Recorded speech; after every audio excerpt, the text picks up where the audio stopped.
Okay, so this happened. Okay, I'm gonna let y'all look at the road instead of have to stare at me. Y'all seen enough of me today.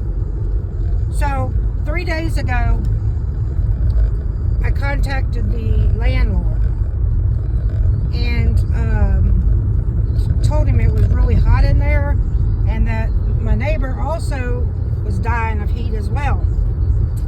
So, I don't remember when he came out. It was like the next day or that night. I think it was that night, like 10 something in the morning. 10 something at night.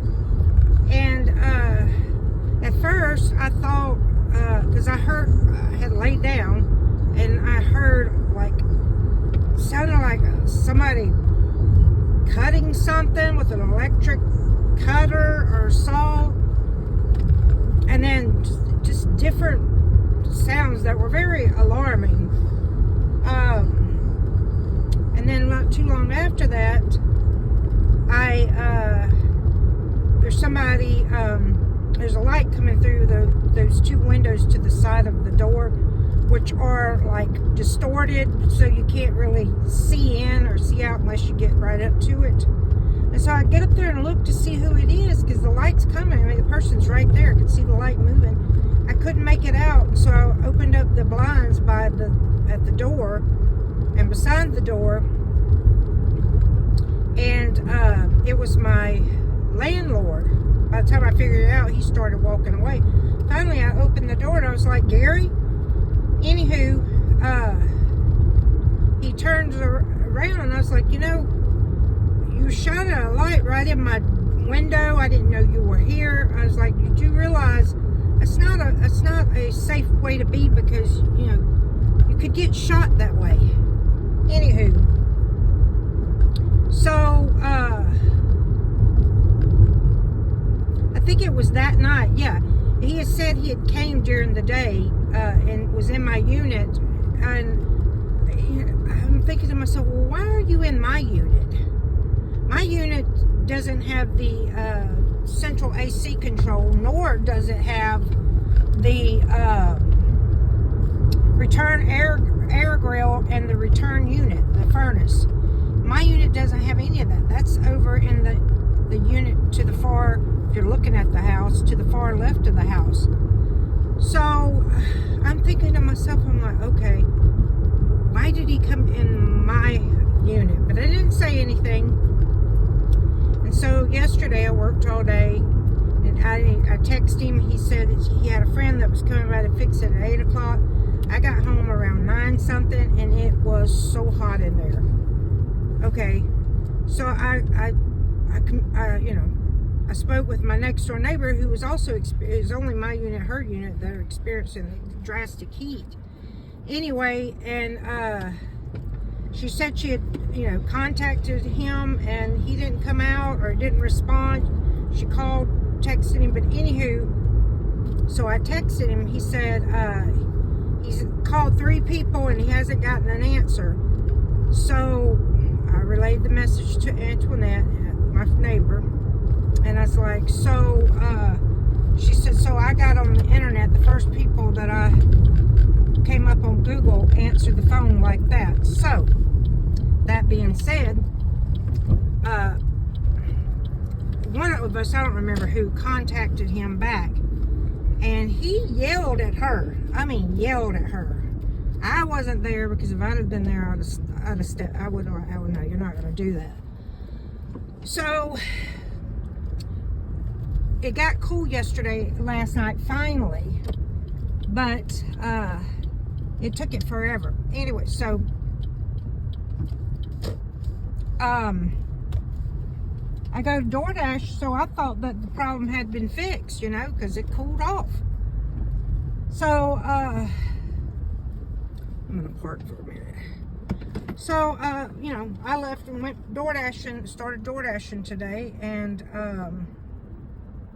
I come home. We just went home. I went home to feed Juliet and to get something else to drink and check the mail, and he's there with 2 other vehicles, and I don't know who these people are. they were Mexican. I do know that. And I'm not saying I'm not against Mexicans, and that's not what I'm saying. But what I'm saying is these two people were there. And so I go to my door, and I looked at the door, and I'm like, and it was unlocked. I was like, hey, have you been in my unit today? And he was like, yeah, several times. I was like, for what? And he goes, and I said, well, before I let him answer, before he answered, I said, you do realize you're not allowed to do that. You can't do that. You know, they're supposed to give us a 24-hour notice. Yeah, what if I'd been in there, what if my car was in the shop and I'd been in there and I was in the shower? Anywho, and he disputed it. He said, yes, I can. And I said, but I mean, in all honesty, I said, you know, no disrespect, but I was like, what did you need to be in my unit for? The problems is in her unit, where the thermostat and the furnace and the return air grill is all in her unit. And he gave me some flimsy answer about, oh, the lines they run, you know, I had to access the lines, and well, those lines are behind the wall. The only pipe that he needed to access would be the one that was dripping the condensation, which he had already accessed that, and that's outside my front door to the right. So I'm thinking to myself, I'm like, okay, something just is not right here. And I had, okay, so let me go back. So there's a small hallway about 3 feet wide that connects my unit, the upstairs unit over the garage, and the downstairs unit that's the garage turned into a Airbnb.